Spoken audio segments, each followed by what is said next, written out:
Assalamualaikum warahmatullahi wabarakatuh. Bismillahirrahmanirrahim. Alhamdulillahirabbil alamin wassalatu wassalamu ala asyrafil mursalin sayyidina maulana Muhammadin wa ala alihi wa sahbihi asma'in, amma ba'du. Yang saya hormati keluarga besar Matholiul Falah, utamanya Agus Muhammad Abbad selaku Direktur Matholiul Falah, sedanten para guru, para asatidzah yang saya hormati, semua alumni yang saya hormati. Alhamdulillah niki udan, terus saya ini santai-santai mawon. Kulo tak matur sekedap. Dulu diantara wasiat Hadratus Syekh Banafe, kata beliau,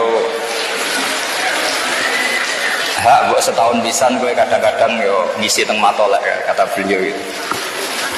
Karena beliau juga yang sering cerita ke saya, gue itu jadi dulurku, kata gitu. Karena memang saya ini cucu kandung dari buyut saya, namanya Hafsah. Hafsah itu orang Gamaran Kudus. Hafsah itu punya abah namanya Maksum. Maksum itu bin Soleh. Soleh itu bin Asnawi Sepuh. Garwane Mbak Asnawi Sepuh niku dipanggil Raden Ayu. Niku putrinipun Mbah Jiroh, dugi Mbah Godek, dugi Mbah Mutamakin. Terus pulau niku senajan to lewat jalur putri niku nggih zuriyah mriki, tapi muter yen teng Kudus. Terus Mbah Hafsah gak ada putri namanya Sofiyah niku buyut kula. Gak ada adik Badiah niku ibu-ibu Mbah Sahal. Terus gak ada adik-adik Malik. Mbah Mukhid niku sing wonten wau kemanggih Mbah Nis. Lebih dari semua itu adalah yang penting kalau teng mriki badhe matur, karena ini acara khalma saya akan mengingatkan niki gaduh-gaduh bahasa Indonesia basa Jawa. Bapak kula niku riyen ngaos teng Kiai Zubaidi ngantos khatam, terus mondok teng mriki teng Badolah. Sawise qiraah masyhur. Badhe niku mondok teng sarang menangi Mbah Zubair gangsal tahun. Dari cerita tentang hajan yang paling saya kenang itu setunggal. Beliau pernah didhawuhi Badolah, bapak saya namanya Nur Salim. Nur dhisik iku ana wali salat itu nganti 1000 rakaat. Jadi ini kesempatan jenengan daftar di wali ini kudu nate salat 1000 rakaat. Mungkin sing ACC kula, KPU-ne kula. Nanti registrasinya teng Gus Abad, Gus Muhammad Abad.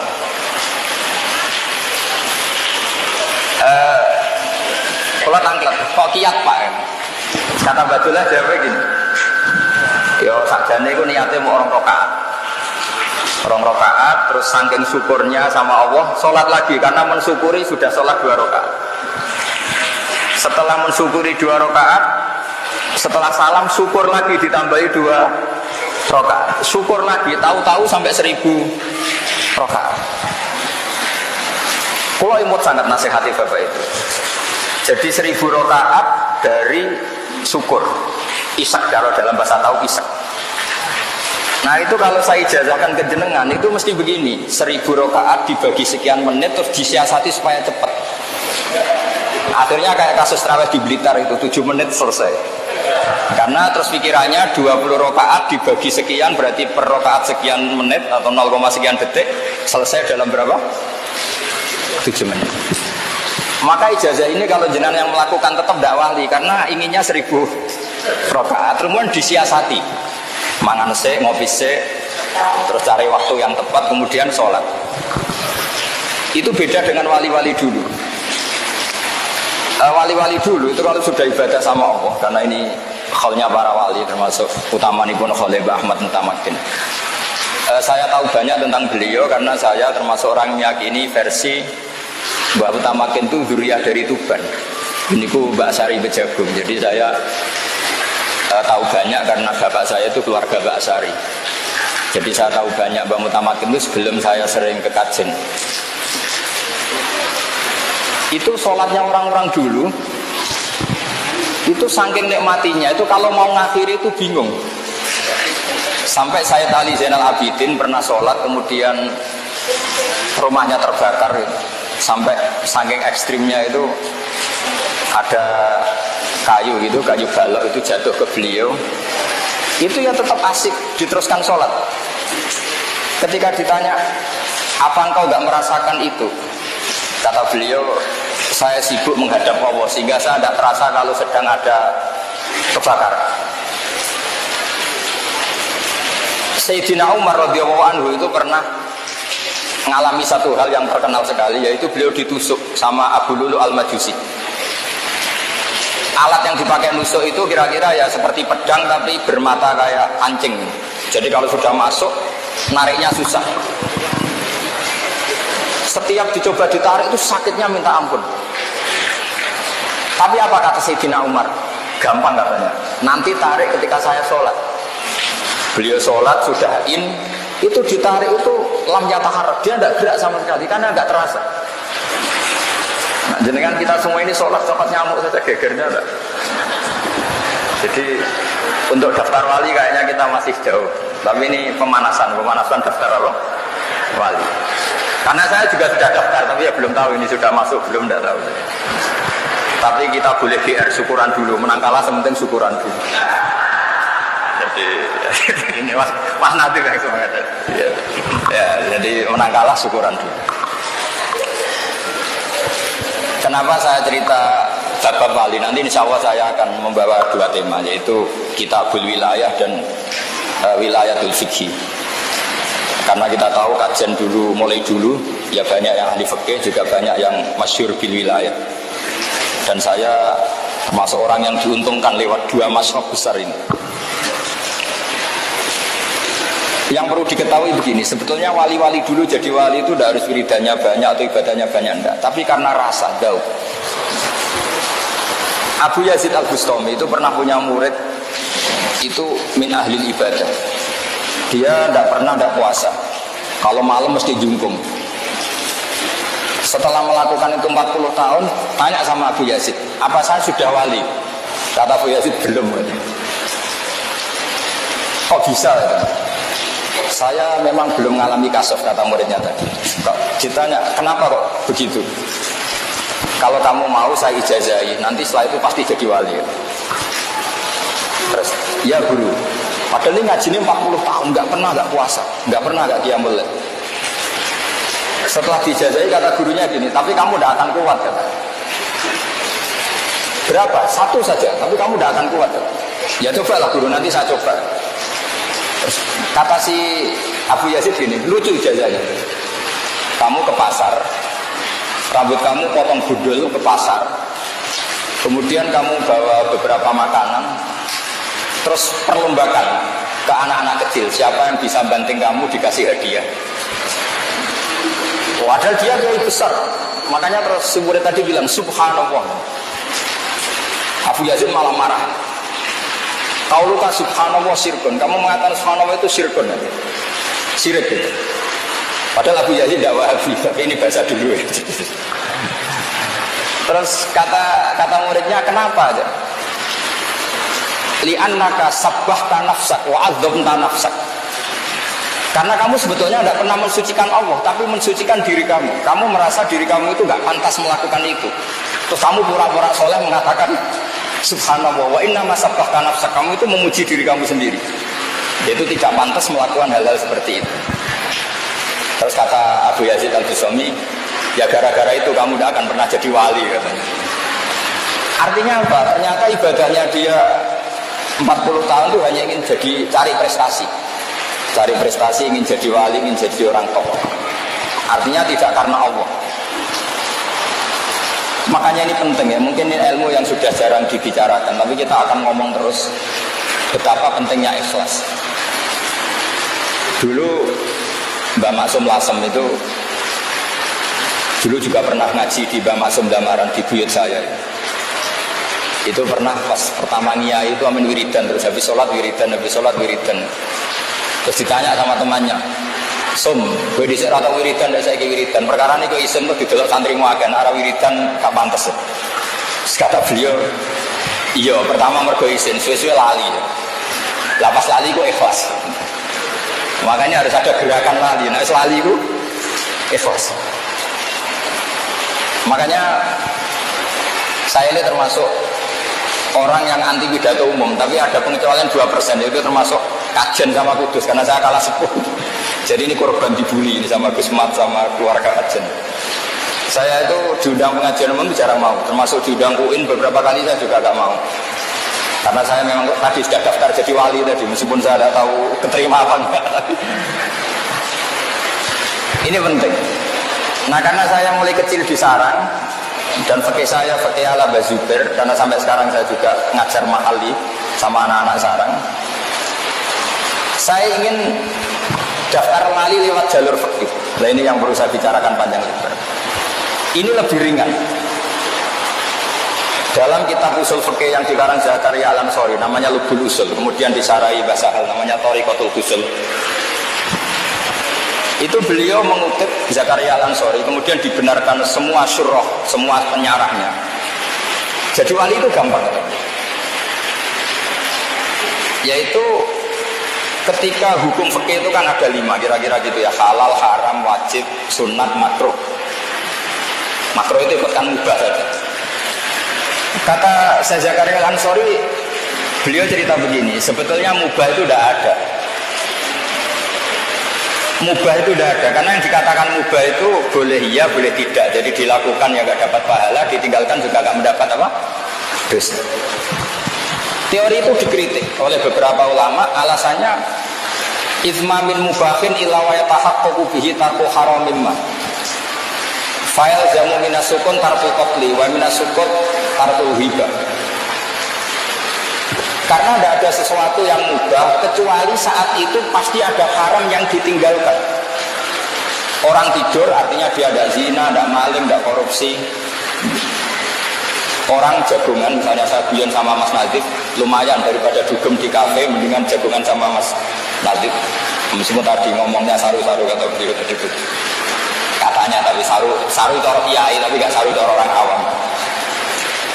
Sehingga kiai-kiai itu setahu saya tuh ya sering jagungan. Mbah Mun sekenal saya ya jagungan terus. Saya dulu ya iskap. Mbah Mun kalau ketemu Mbah Sal ya guyon, gejol-gejolokan. Ini nggak bisa dikatakan omongan yang tidak penting itu enggak. Karena dari keasikan itu ada sekian haram yang ditinggalkan. Jadi tidak ada sesuatu mubah dilakukan kecuali saat itu pasti meninggalkan keharaman. Terus diteruskan oleh beliau, watarkul haram wajibun, padahal meninggalkan haram itu wajib. Sehingga melakukan mubah juga wajib. Jadi sebetulnya para kiai, para santri yang sewengi turu rata tahajud, anggap saja melakukan kewajiban. Karena ya bang rasanya orang, tidak zina, tidak maling, tidak gosip, tidak bully, tidak wianan maksudnya. Sehingga saya ingin daftar wali yang jalur itu saja. Ya senak waya turu ya turu, nak waya. Karena niati ninggal barang apa? Tapi teori itu juga dikritik oleh sarah-sarahnya, sarkun ala sarkin kalian. Masalahnya juga sering melakukan mubah, pas itu meninggalkan wajib. Jadi misalnya Mas Nadif rapat ansor di Jakarta, pas istrinya mau melahirkan, itu kan melakukan barang mubah, meninggalkan apa? Wajib. Wae bojo blonjo sing lanang jek jagongan mbek kanca alumni. Itu berarti melakukan mubah, meninggalkan wajib. Tapi apapun itu, yang menjadi masalah adalah mubah itu bisa berkategori wajib dan bisa berkategori apa? Haram. Tapi itu menjadi satu ilmu. Karena itu menjadi satu ilmu sehingga ada cerita di kitab Al-Fawaid Al-Mukhtarah itu. Abu Yazid Al-Bustami itu saking GR-nya ya, gede rumongso ya, pede sekali kalau dia itu wali papan atas. Terus tanya sama Allah, ya Allah, lalu yang setingkat saya itu siapa kan? Sama Allah ditunjukkan, ini lewat hadis, sama tidak usah tanya caranya gimana, Wahabi udah zaman kalau tanya gitu. Kata Allah, gitu loh, teman kamu yang tidur itu. Itu setingkat kamu makamnya. Abu Yazid protes, kenapa ya Allah? Kowe kakean ibadah itu nganggep aku koyok polisi. Jadi nak ora ibadah itu kantor rahmatku. Iku ngertiin aku baik-baik saja terus ditinggal turu. Jadi saya ingin daftar yang itu katanya makanya ini. Jadi saya ini sudah daftar tapi yang jalur itu aja. Saya kemarin pilpres itu juga ngaji masif. Saya bilang Ar-Razik itu Allah, Al-Mudabbir itu Allah, yang ngatur dunia itu Allah. Nggak mungkin dong kita fanatik 01 atau 02, tetap yang ngatur dunia itu Allah. Kamu fanatik kan karena kalau dipegang ini nanti dunia jadi gini, dipegang ini begini. Mana ada makhluk punya pengaruh sebesar itu? Kayak rata wajib tauhid gitu. Jadi menurut saya ya sudah biasa saja. Atas nama prosedur negara, prosedur demokrasi ya kita milih salah satu. Tapi tidak usah iman-iman banget. Iman ya sama Allah Subhanahu wa Ta'ala. Ini penting saya utarakan. Ternyata di dunia wali saya punya kitab namanya Khilyatul Auliya. Itu kitab kesayangan Imam Ghazali. Dikarang oleh Abu Nu'aim Al-Asfihani. Di situ ada sekian cara jadi wali. Mulai jalur yang serius. Ya mungkin jalur serius itu termasuk saya yakin mimpiin termasuk Badullah Salam Tamafud Bas. Ada yang jalur yang agak nggak serius, itu mungkin jalur saya dan saya daftar di sini aja yang itu diantaranya ada cerita gini. Imam Syafi'i itu sebetulnya alimnya itu ketika ngaji Sufyan bin Uyainah. Jadi Imam Syafi'i itu punya guru itu 5 yang terkenal. Pertama ngaji sama Muslim bin Khalid Az-Zanji. Terus beliau ngaji sama Sufyan bin Uyainah, ngaji sama Sufyan As-Sawri. Tapi kenapa yang terkenal itu guru beliau itu hanya Imam siapa? Malik. Setelah ngaji Imam Malik, dia ngaji lagi di Irak sama Muhammad bin Hasan Asy-Syaibani, muridnya Abu Hanifah. Sufyan bin Uyainah itu termasuk orang yang menceritakan, padahal orangnya khusyuk. Sufyan bin Uyainah itu orangnya khusyuk. Dia pernah cerita, Nabi yang segenerasi, sezaman itu hanya 3. Kita tahu ada Nabi Lut dan Nabi siapa? Ibrahim.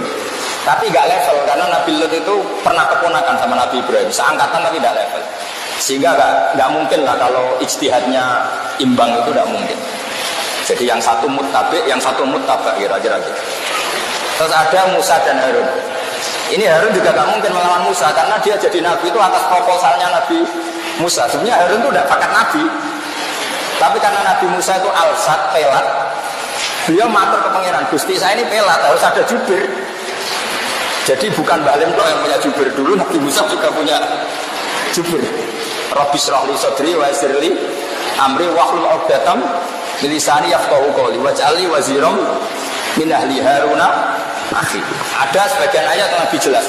Wa akhi Harun huwa afsahu minni lisanan fa arsilhu ma yarid ayusaddiquni. Gusti saya ini pelat. Sehingga kalau saya jadi nabi nanti kalau nalkin orang bingung mayitnya kira-kira gitu. Saya pernah didatangi seorang kiai top. Dia pas stroke, pas agak darah tinggi disuruh nalkin. Pertama dia mau menyenangkan sohibul musibah, dia mau. Terus tak, dan jenengan nalkin piye jenengan pelat kabeh. Mau mayite bingung. Sudah pelo terus. Gus kula ndonga mawon sakake mayite. Singkat cerita Nabi Musa dan Harun itu seangkatan, tapi Nabi Musa nggak mungkin dilawan Nabi Harun karena jadinya Nabi Harun itu karena proposal Nabi siapa? Musa. Ya kira-kira kalau Mas Nadif jadi menteri proposalnya Ma'ruf Amin kira-kira gitu. Enggak mau dia. Mau jadi wali aja.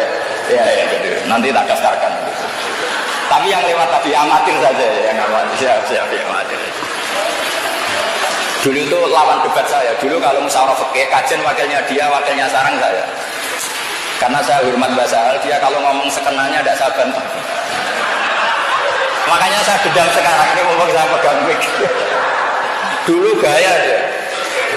Karena Badullah terkenal wali, dia mantunya Mbak Nafek, terus terkenal kalau mau jadi mantunya Mbak Nafek. Jadi saya keteror ini jadi menantu Mbak saya. Jadi terus ya sudah diam, dia ngomong sekenanya terus. Nah, sekarang itu saatnya balas dendam. Terus kemudian ada nabi yang seangkatan yang memang kualitasnya sama, kedekatannya sama Allah sama, mazaya wal fadil, al-mazaya wal fadilnya juga sama, yaitu Isa dan Yahya. Nabi Isa kita tahu mulai kecil ya sudah bisa ngendikan wa yukallimun nasa fil mahdi apa? Wa kahla. Nabi Yahya juga kata Allah, ya Yahya khudil kitaba bi quwwah wa atainal hukma sabiyya. Tapi apa yang terjadi? Karena seangkatan, selevel, sama-sama masih muda. Itu kalau Nabi Yahya dan Isa ketemu di salah satu kampung binaan. Itu kalau Nabi Isa tanya gini, di sini yang rumahnya orang-orang fasik siapa ya? Yang masih narkoba, masih dugem, masih sakau, rumahnya mana ya?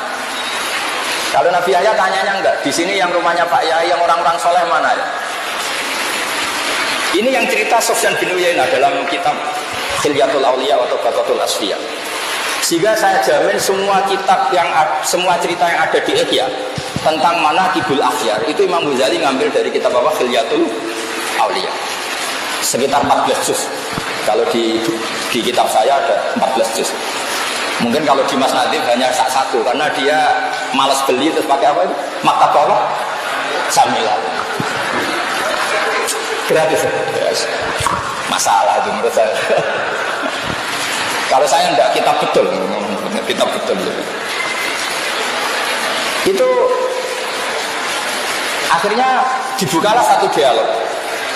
Kata Nabi Yahya, kenapa kamu tanya rumahnya orang-orang buruk? Aina sirorun nas. Kenapa kamu selalu tanya aina sirorun nas? Mana orang-orang buruk?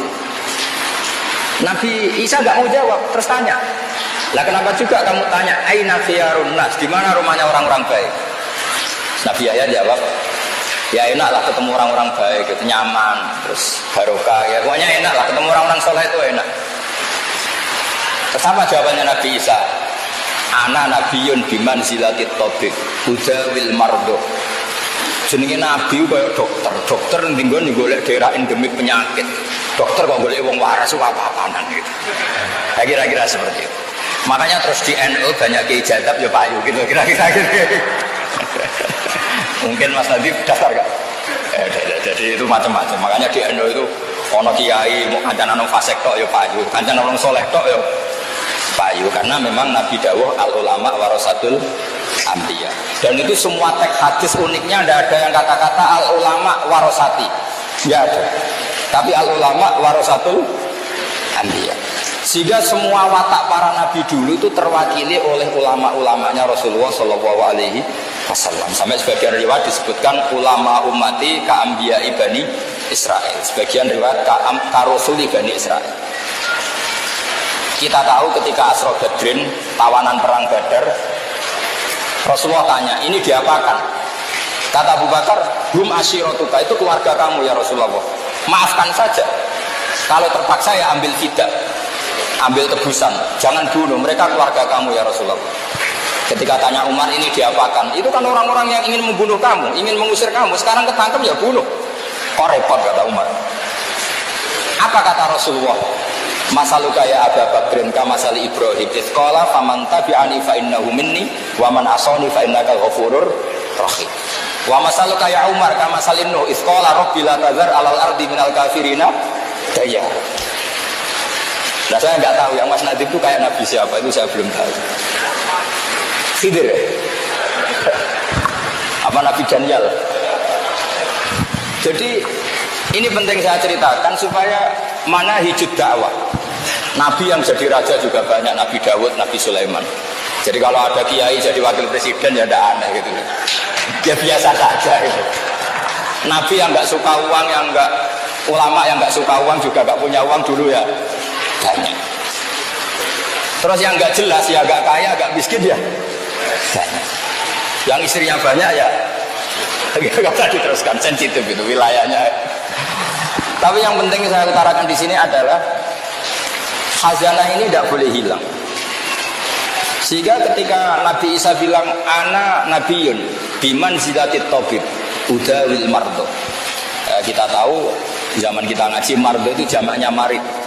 Karena masyhur itu kan fa'la liwasfin qatilin wazamin, jadi maridin mardo halikin halka. Sehingga itu jadi manhaj besar. Saya punya kitab namanya Hayatus Sahabah. Di situ hanya ada cerita justru saat Nabi membina orang-orang fasik. Termasuk ini cerita di Hayatus Sahabah. Nabi pernah duduk di depan itu. Nabi itu dahar.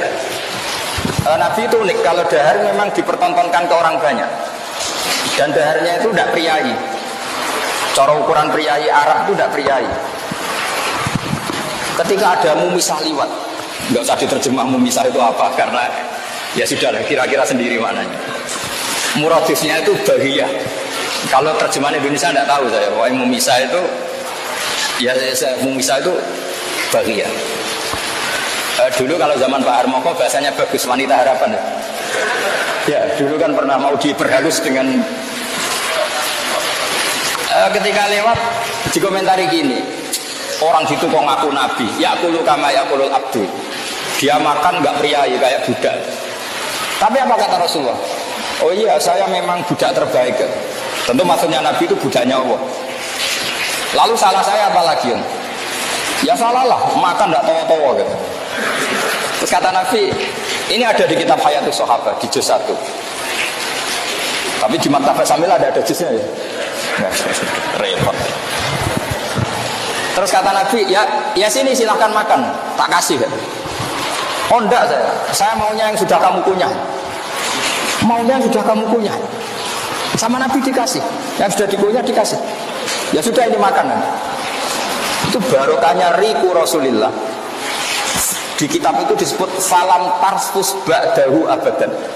Setelah peristiwa ini dia tidak lagi melakukan rofas. Ya rofas gak usah diterjemah lagi.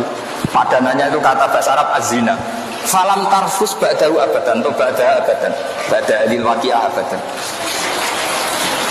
Jadi di situ di Hayatus Sahabah itu banyak cerita Nabi membina orang-orang fasik. Termasuk ada seorang pemuda yang hipersek.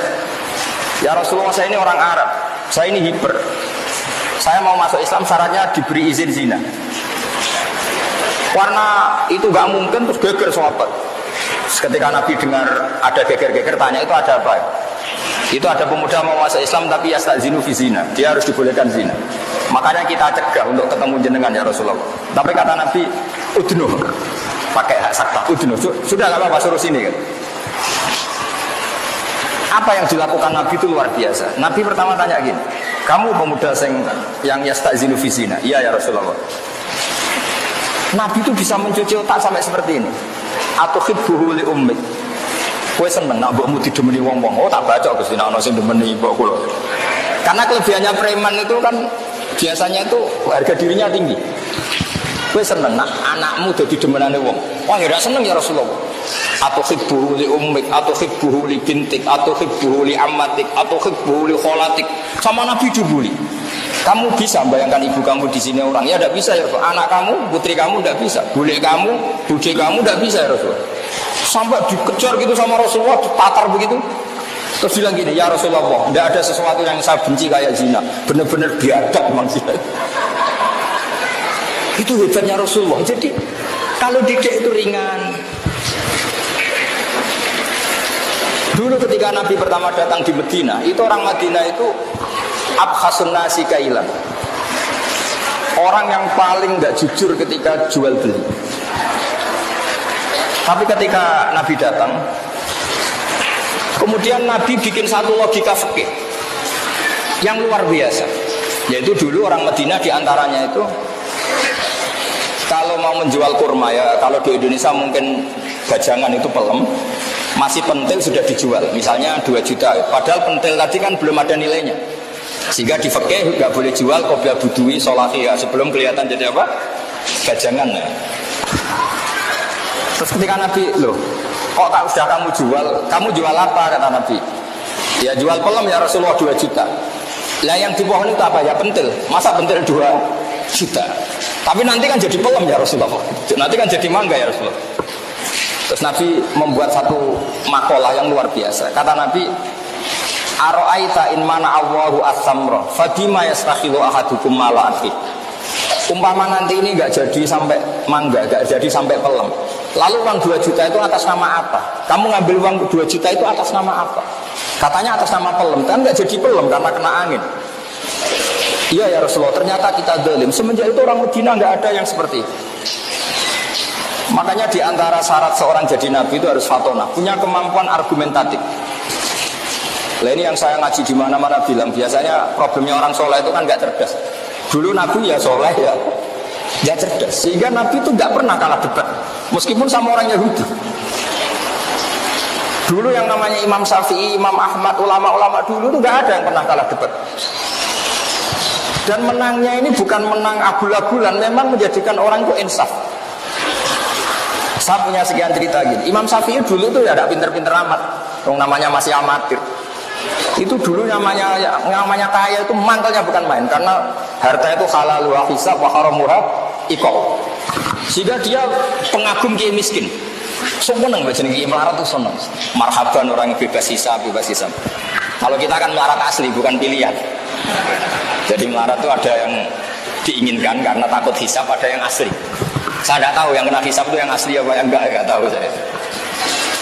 Singkat cerita, Sufyan Ats-Tsauri itu kiainya miskin. Sufyan bin Uyainah juga ketika ngaji di Imam Malik itu babutnya itu kalau diinjak itu mata kakinya tidak kelihatan saking empuknya babutnya Imam. Terus kalau ngaji dia di kursi tinggi, gaya lah pokoknya Imam Malik. Imam Syafi'i mulai mikir, ini wong alim kok dunyane akeh. Terus murid dulu itu lucu. Jadi kalau habis ngaji bilang gini, Pak Guru, sudah cukup ini, sudah kamu sudah alim. Masih ada yang alim kayak jenengan? Oh, no, tapi mati dari Imam Malik. Siapa? Abu Hanifah. Lalu saya gimana? Kamu temui muridnya yang alimnya setingkat Abu Hanifah, namanya Muhammad bin Hasan Asy-Syaibani. Ya. Lalu saya berangkat kapan? Besok kata Imam Malik. Diajak digandeng ke mana itu makamnya Nabi itu yang dekat makam sahabat itu ke Baqi. Dulu Baqi itu pasar rental dulu ya, ada rental tapi rental onta. Imam Malik umumkan, mana kafilah yang mau ke Irak? Mau saya sewa? Saya Imam Malik. Itu dikasih uang sama Imam Malik, dikasih uang, dikasih bekal.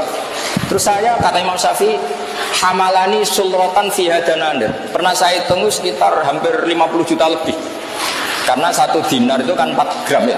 1 dinar 4,25 gram. Itu artinya kalau 10 dinar saja sama dengan 40 apa? Gram. Padahal di Sangono itu sekitar 50 gram, 50 dinar. Banyak lah pokoknya. Imam Syafi'i mulai mikir, kiai melarat tak idolan orang tahu nyangoni, kiai sugar apa dia cocok kami nyangoni. Itu mulai rubah. Tapi yang ngaji di sini tidak usah begitu. Singkat cerita terus dia datanglah ke Irak, ke Muhammad bin Hasan Asy-Syaibani. Lebih ngeri lagi, di ruang tamunya Muhammad bin Hasan Asy-Syaibani itu ada mas lantaan. Jadi kalau ngitung uang itu di ruang tamu Muhammad bin Hasan Asy-Syaibani. Itu bisa dipraktekkan kiai sekarang. Kalau ngitung uang itu kesunatannya memang di ruang tamu, supaya santri gak kepikiran nyalami template, karena kiainya uangnya sudah banyak. Itu dari mas lantaan terus ditutupi dipindah ke sunduk, ke satu peti yang lain gitu. Imam Syafi'i mulai ngeper, waduh, saya melihat kayaknya Imam Malik sudah aneh, ini lebih aneh lagi ya. Terus kata Muhammad bin Hasan Asy-Syaibani, karena dia ahli usul fikih, pakar usul fikih, dan nanti ini menjadi awal cerita kenapa Imam Syafi'i jadi ahli apa? Usul fikih. Makanya beliau menanti ngendikan annasu fil fikhi iyalun ala Abi Hanifah. Semua orang yang ngaji kitab saya berarti utang jasa sama Abu Hanifah, karena dia pertama ngaji usul fikih itu gara-gara mazhabnya Muhammad bin Hasan apa? Asy-Syaibani, sahibu Abi Hanifah. Imam Malik itu anti usul fikih karena dia ahli hadis. Ya, ini provokator ini. Berarti Wahabi itu Maliki. Oh, ya. Itu terserah dengan iman apa enggak. Yang jelas gak wajib iman. Setelah Imam Syafi'i takjub, kata Muhammad bin Hasan Asy-Syaibani, karena beliau senior ya tenang. Kenapa ya Fata? Manggilnya masih kenapa ya Fata? Ya heran saja kiai kok kaya, orang alim kok kaya. Kamu heran? Iya. Ya sudah tak kasihkan orang fasik. Ganti gue demenan, gue tombok. Ampun, nak digo fasik, digo zino, digo tombok. Ya ana ono tak kene wong sing ra jelas-jelas, digo alat ra jelas. Ampun, kiai mawon sing gadah. Terus mulai mikir, iya ya nak donya dikuasai wong fasik ku ya repot. Mun wong alim sugih mboten napa-napa, mboten napa-napa. Itu mulai itu rubah. Terus setelah dia rubah, digocok sama Muhammad bin Hasan Asy-Syaibani. Khairul mali ma yusarru bi siddiq wa yukmadu bil adl. Api-api donya iku kanca seneng mergo iso nyangoni, musuh ra seneng. Imam Syafi'i mulai mikir, iya. Di antara alamatnya wong bener walau karihal kafirun walau karihal rikut. Kira-kira wong kafir itu seneng kiai sugih apa kiai melarat? Enggak kira-kira. Kira-kira wong kafir itu seneng kiai jabat apa sing ora jabat? Iku Mas Adil. Kira-kira wong kafir itu seneng kiai sing dipengaruh apa sing ora dipengaruh? Semenjak itu Imam Syafi'i mikir iya. Nak wong Islam duwe syauka, wong kafir gak seneng. Nak wong Islam dipengaruh, wong kafir gak seneng. Kulo nu asline ra seneng terkenal, mboten seneng blas. Tapi kulo nu kadang-kadang yo mikir, misalnya kiai alim gak duwe fan, gak duwe muhibbin. Sing di muhibbin mbok penyanyi dangdut, terus piye niku jare. Jadi akhirnya Imam Syafi'i mulai keterusan. Saking keterusannya Imam Syafi'i di fatwa ngeten, ada orang kuat beli alpat kok beli keri tua haram ya begitu. Iya, orang kuat bikin rumah tingkat kok elek haram. Terus keterusan. Masyhur madzhab Syafi'i al-Islam ya lu wala jolale sampai kafir dhimmi kok naik kuda. Orang Islam enggak boleh naik khimar, harus di atasnya kafir dhimmi. Itu korban didikan Muhammad bin Hasan siapa? As-Syaibadi. Sehingga Imam Syafi'i itu terus mulai ngarang usul. Ngarang kitab usul. Saya punya kitab pertama yang dikarang Imam Syafi'i namanya Ar-Risalah. Saya punya kitab Al-Um. Semenjak itu Imam Syafi'i itu jadi Al-Usuli. Kemudian keahlian beliau diwarisi Imam Ghazali. Setelah itu jauh beliau ngarang Al-Mustashwa. Terus di Raja Karel Ansori dikaranglah kitab Lubul Usul. Itu diantara yang disarai bahasa ahli Thoriqatul Usul itu. Disarai Mbah Mahfud Nailul Ma'mul tadi. Terus era macam-macam. Sampai sekarang kalau di Mesir siapa? Wah, yang ahli siapa? Khalaf. Yang ahli usul fikih Wahbah Zuhaili sama siapa? Wahab Khalaf siapa? Iya. Zahra Abu Zahra dan sebagainya. Nah, makanya di Matola ini luar biasa menurut saya. Didikan wali ya jalan, karena wali itu penting. Karena kalau tidak ada wali terlalu usuli, orang liberal itu ya korban apa? Usuli. Tapi orang tidak bisa usul fikih udah digobloknya karu-karuan. Sehingga ada cerita santri sering naboi bojone. Naboi itu memukul pakai tangan, itu bahasa Jawa apa? Naboi. Secara definisi naboi itu mukul pakai tangan. Istrinya lapor sama Pak Yai, alumni jenengan itu keras sama saya, sering naboi saya. Terus dipanggil, hei alumni, kamu jangan pernah naboi istri kamu. Selang sekian bulan istrinya lapor, sekarang nyadui Pak Kiai. Karena santrinya nggak ngerti usul fikih, yang diharamkan guru saya kan naboi, kalau nyadui kan enggak. Nah, ini korban nas, oh. Itu Wahabi nanti korban apa? Tekstual itu, tekstual. Tanpa ada ilmu usul fikih itu tidak bisa. Makanya harus dirunut. Naboi, ilatul hukmi itu apa? Idza. Oh, nah idza berarti yuqasu alaihi nyadui, ngidoni. Termasuk yuqasu alaihi gak ngrumat itu ya lara tenan, wong melarat itu ya lara tenan. Nah, sehingga apa yang terjadi begini? Ini senam usul fikih sebagai bentuk penghormatan saya sama Mbah Sahal. Ini ada seorang Arabi datang ke Rasulullah, ya Rasulullah ahlaktu. Qala wa ma ahlakaka qal waqatu imraati fi nahari Ramadan. Kata Nabi, ya sudah atik rokobatan, wah saya tidak mampu. Sum syahraini mutatabian, saya tidak mampu. Ya atim sitina miskinan macam-macam. Ya Rasulullah, saya ini kecelakaan. Kecelakaan apa? Saya bergaul intim sama istri saya fi nahari Ramadan. Terus kata Nabi, ya sudah kamu harus bayar kafarah, yaitu merdekakan budak atau puasa 2 bulan berturut-turut. Terus kata pemuda tadi, ya Rasulullah, puasa 2 bulan, kemarin baru 5 hari aja kecelakaan gitu, malah disuruh puasa berapa? 2 bulan. Nah, ini problem usul fikihnya begini. Ada ulama yang mengatakan hukuman seperti itu hanya diberikan pada orang yang menjima istrinya fi nahari Ramadan. Itu juga satu pendapat yang bisa salah bisa benar karena masalah ijtihadiyah. Tapi banyak ulama, uniknya yang pendapat ini Imam Malik, orang yang anti usul fikih. Kata Imam Malik, misalnya jam 9 ya, kalau saya atau Mas Nadir terus mangan mie. Kenapa mangan mie? Kepengen naik. Itu cara Imam Malik hukumannya sama dengan jima istrinya fi nahari Ramadan, karena sama-sama hakku hurmati Ramadan min ghairi udhrin syar'iyyin. Karena sama-sama melecehkan Ramadan tanpa udzur syar'i. Sehingga lo jima itu tidak zina, lo perlu dicatat. Jima istrinya itu zina apa enggak? Enggak kan? Berarti statusnya apa? Mubah kan? Kalau ngumpuli istri statusnya mubah kena hukuman, berarti makan mie atau makan sate juga kena hukuman. Ini kangkang itu kadang-kadang itu saya naik dewe muka mentang-mentang nyaure mau apa? Sedino. Itu salah besar, itu bahaya. Cara madzhab Maliki. Alhamdulillah kita madzhab Syafi'i. Jadi uniknya ulama itu gitu. Imam Malik nganggo waline wis ora pantes Ramadan kok mangan tanpa udzur. Imam Syafi'i sing ahli usul fikih gak ngaku usul fikih. Kata beliau, hukuman itu la yuqasu alaih. Jadi gak boleh dikiaskan kalau hukumannya tentang jima fi nahari Ramadan ya jima saja, yang lainnya enggak. Tapi cara sampean jadi malaikat sing jaga ketertiban puasa. Kira-kira dukung Imam Malik apa Imam Syafi'i? Mangkel gak misalnya ada orang jam 9 terus nyate di pati sewante tamu itu. Dukung siapa? Malik. Jadi wali itu ya aneh, padahal dia anti usul fikih. Imam Malik itu anti usul fikih. Tapi dia pakai sentimen walinya. Pakai hira wali. Ora pantes. Wong tanpa uzur kok. Makanya ini jadi masalah fikih yang sampai sekarang. Jadi makanya khazanah seperti ini di matolek gak boleh hilang. Semua muqarrar di matolek di MGS itu sama. Usul fikih ya diajarkan, fikih mateng ya diajarkan, tarikh ya diajarkan. Karena ini penting karena secara logika-logika yang dibangun para nabi itu kata Rasulullah al ulama warasatul anbiya. Saya ngaji di mana-mana sering cerita. Sayyid Abdul Al-Haddad itu kalau ada orang sowan ditanya, kamu ngaji siapa ya? Misalnya ngaji sama Mas Nadif. Pernah nangis gak kalau pas ngajar? Enggak pernah katanya. Buyudok, bujondok. Itu kata lereni ngaji sama kiai seperti itu. Hatinya atos iso nangis itu. Kata Sayyid Abdul siapa? Al-Haddad. Tapi kalau Abu Hasan Asadili kebalikannya. Kalau tanya, kowe ngaji mbek sapa? Sama kiai ini.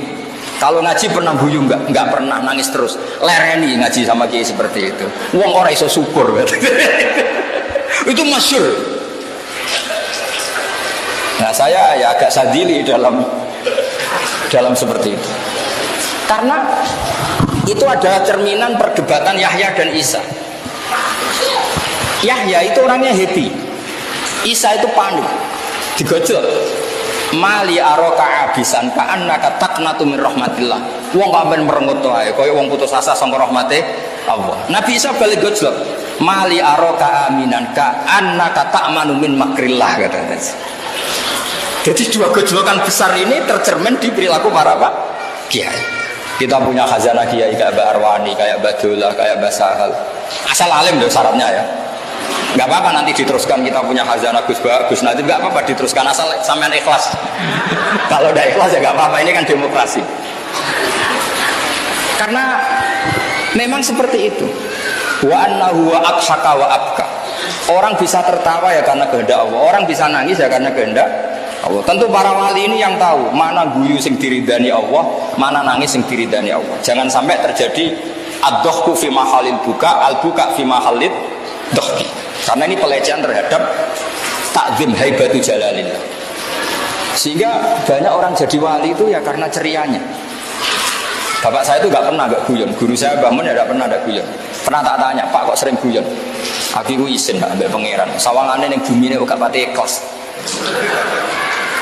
Loh misalnya sampean punya tamu merengut kan kurang apane kan gitu kira-kira.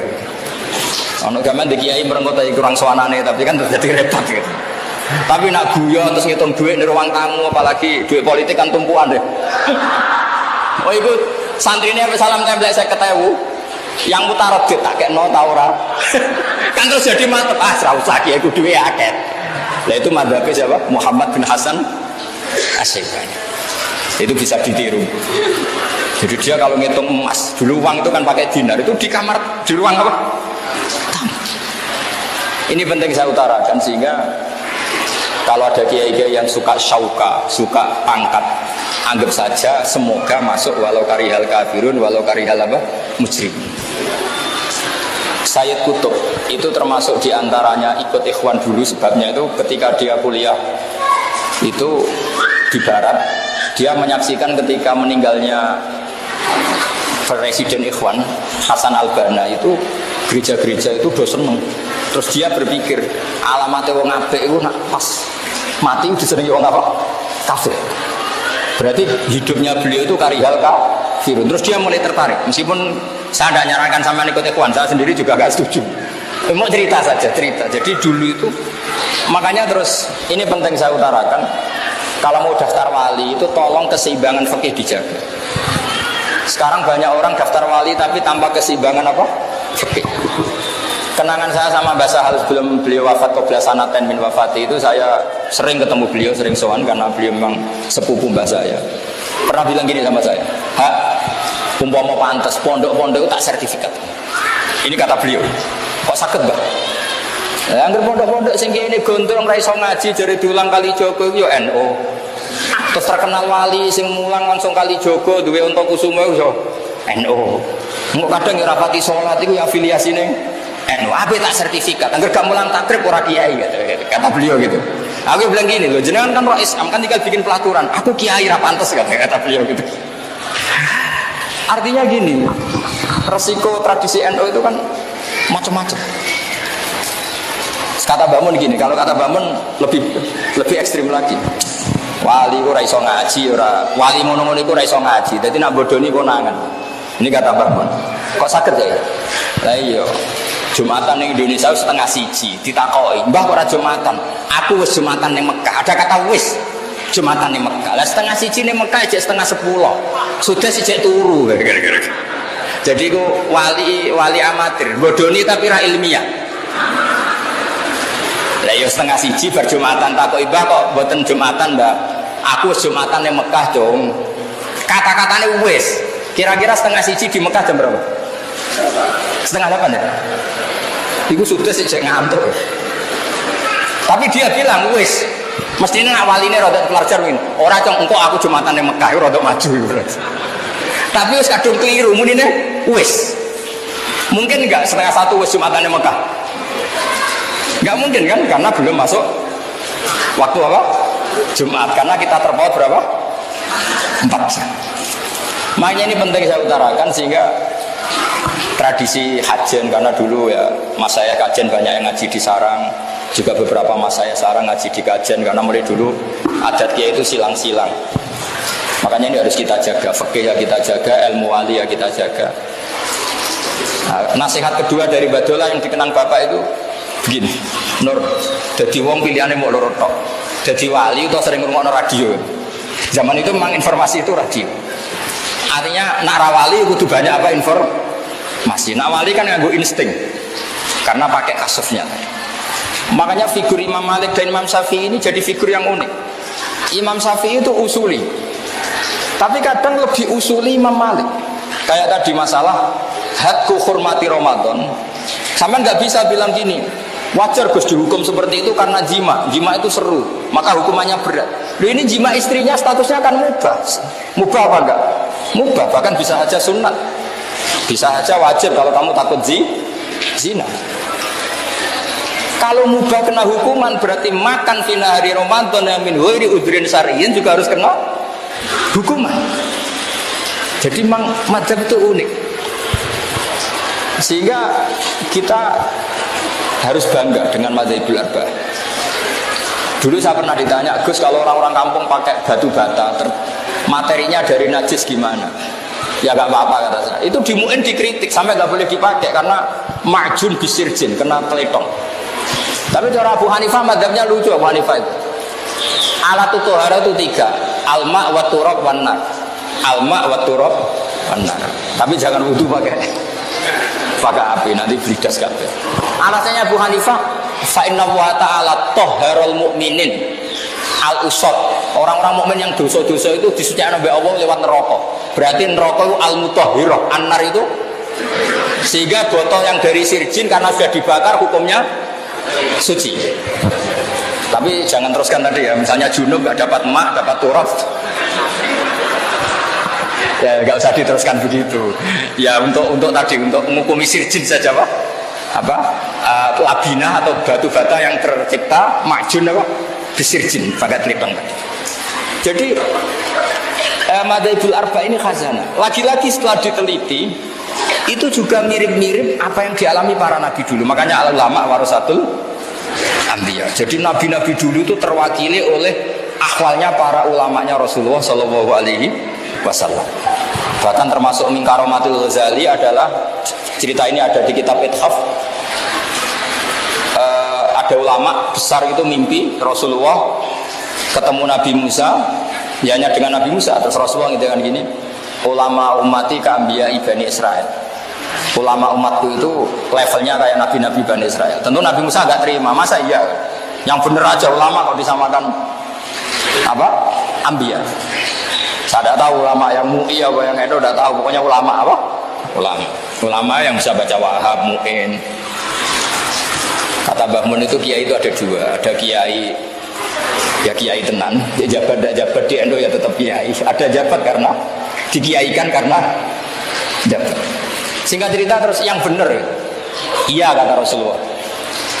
Dipanggillah Imam Ghazali. Kalau kamu nggak percaya tak beri contoh satu. Ini Manaqibul Ghazali. Dipanggil Imam Ghazali. Ini Nabi Musa kenalan. Kamu siapa namanya?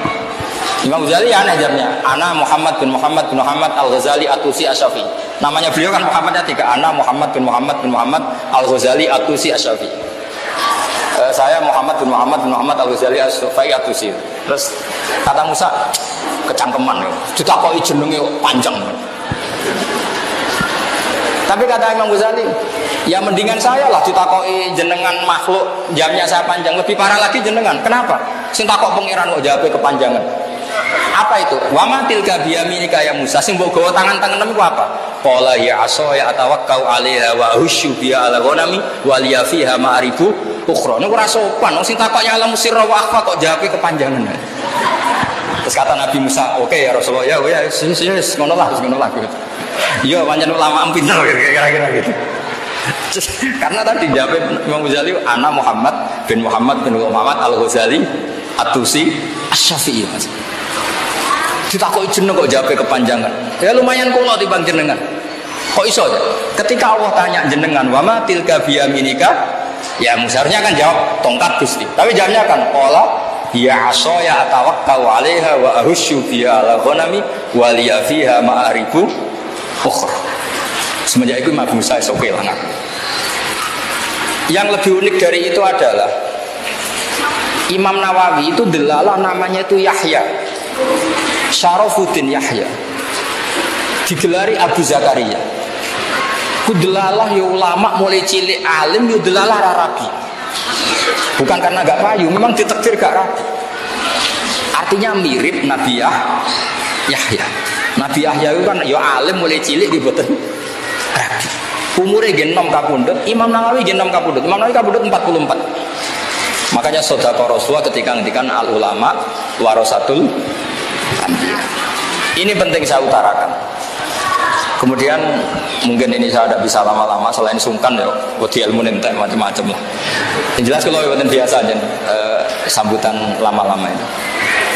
Yang terakhir mungkin saya mau cerita tentang metode tafsir karena ini ilmu yang saya tekuni. Saya mohon alumni-alumni di Matolek jangan bosan mengikuti manhajut tafsir. Karena kalau kita tidak nekuni, nanti orang lain yang ngambil. Di antara saya 2 April kemarin ketemu Pak Quraisy, beliau termasuk keluhannya banyak orang nafsirkan Quran padahal tidak ahlinya, maka Pak Bahak harus mau tampil. Padahal saya termasuk orang yang suka humul, suka uzlah. Begini misalnya, ini metode yang mungkin gampang ya. Paling gampang menafsirkan Quran selain pakai perangkat tafsir Jalalain, tafsir Munir dan beberapa tafsir sing mudawwan kayak Tobari, kayak Qurtubi. Pakailah tafsir ala wali. Wali itu kalau nafsiri Quran itu unik Mas Najib. Jadi kalau saya kan mulai kecil ya belajar, tapi pakai tafsir formal. Kalau wali itu lucu, kalau nafsirkan ayat itu lucu. Jadi misalnya gini. Misalnya innama amwalukum wa auladukum fitnah gitu misalnya. Hartamu dan anak-anak kamu itu fitnah. Terus nangis. Nangis ya Allah nastazituhu minna. Wong fitnah kok tak tambahi. Artinya nangis itu wong donya iku fitnah kok aku nambahi donya terus, berarti nambahi fitnah. Terus ada wali yang lain lagi marat, maca ayat wa anfiqu mimma razaqnakum, nangis dia. Ya Allah cek melarati aku, jenengan perintah anfiqu kula kok yunfaku kira-kira gitu. Jadi wali itu lucu. Jadi kalau dia baca Quran itu unik. Makanya kata Imam Ghazali, fakan min muallifin tafasira katsira mujalladatin la yafhamul Quran mislama fahimahu ahlu. Banyak pengarang tafsir berjilid-jilid tapi tidak bisa memahami Quran kayak mahamnya wali. Wali itu unik. Abu Yazid Al-Bustami itu ketika muridnya baca wasiqal ladzina taqarrabahum lal jannati zumara, nangis. Orang-orang baik itu digiring menuju surga, dia nangis, nangis. Muridnya kan iskal, ini cerita surga kok dia nangis. Terus kata beliau, wah khaibah, wah hasrota, celaka betul orang itu. Ketika muridnya tanya, lho bah, ini kok tentang wong digiring ke swarga kok jenengan nangis. Lho nang ndi wae kok nganti digiring, keluyuran nang ndi wae kok nganti digiring. Makanya kalau di kitab hikam itu ajiba rabbuka min qaumin yusaquna ilal jannah bis salasin. Wong dijak apik kok ngenteni bis salasin apa? Makanya enggak usah diterjemah, ini kan alim semua harus gitu aja. Jadi kalau saya terjemah terus ini tahkir ya, makanya ini sering bahasa Arab saya. Terus Abu muridnya ya rada orang ngajar takok. Lah lalu jenengan teng pundi? Lho pas iku aku jejer pangeran dadi ra melok digiring-giring ngono iku to. Terus dia baca innal muttaqina fi jannati wa nar fi maq'adi sidqin 'inda malikim muqtadir. Aku masih wis jejer digiring keluyuran ning ndi wae kok nganteng. Jadi wali itu lucu. Dia enggak ngerti. Abu Yazid aku yakin lah, ratau ngaji etkon, orang Arab. Pemenang ngaji kitab takbir, pemenang ngaji ning Solo gak Arab, tak kira-kira sudah kira-kira gitu. Soalnya ratau ngaji lah gitu kan. Ya ratau kursus ya. Tapi jawabnya salim. Sehingga kitab hikam itu menafsirkan Quran nganggo jalur wali. Kita tahu hikam itu muridnya Abdul Abbas Al-Mursi, muridnya Abu Yazid apa? Abu Staf. Itu kalau nafsirkan Quran itu unik. Dan kita harus mendengar gitu. Misalnya ketika Abdul Hasan Asyadzili itu kalau ada orang habis sholat kok ngeluh, sholatku ditompo ta ora itu marah. Marah besar. Kowe iku ditedir sujud wis apik. Sujud kok getun, bocah kok eleke ngono kira-kira gitu. Artinya meskipun sholat kita tidak diterima, kita kan kudira sajidan. Kita ditedir sujud. Itu prestasi yang luar biasa, kita pernah ditedir sujud. Kowe itu pengen ditompo ta ora iku kadun nafsi, padumu nak ditompo tembus swarga ngloni widadari kan gitu kira-kira gitu. Jadi gayanya kepengen ditompo tapi orientasinya sebetulnya widadari. Makanya saya tuh gak pernah ngeluh habis sholat itu ditompo ora keren bersujud gitu saja. Nah itu madhabi Abdul Hasan siapa? Asyadzili, masyhur. Sampai beliau ngendikan masyhur tuh, qalilul amali ma'a syuhudil minnah minallah khairun min kasiril amali ma'a ru'yatit taqsir. Amal sithik lah tapi yakin pemberian Allah luwih apik timbang amal akeh tapi ngerti nak taksir. Tangan-tangannya bener Abdul Hasan Asyadzili coba. Tidak semua orang loh diberi rezeki Allah pernah sujud, pernah poso, pernah sholat, meskipun buat ditompo pengiran bora, tapi kan keren. Cara ketemu pengiran sebenarnya kan dunia tahu sujud, nanti le Gusti. Tapi rata tompo pun buat ditompo lah, penting nanti sujud be jenengan.